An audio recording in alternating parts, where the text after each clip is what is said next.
السلام علیکم زما بچو زه تاسو ته یو سوال کوم چې دا د امین په نوم باندې زما د ویډیو جوړه کړه او د الله په رضا د ده هم علاج کېږي او زما هم کېږي خو زموږ سره پیسې نشته او چې دا یو 10,000 دغه خدای پاک پال وکړي چې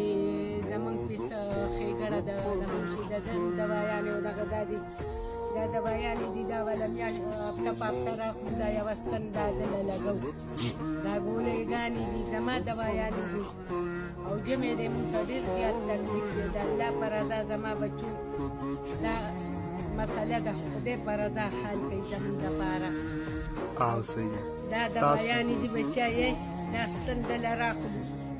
یوه ستن وله هفته په هفته لګوو دې ته وګورئ د مجبورۍ او د بېوسۍ نه مونږ دا زموږ وس طاقت نه کېږي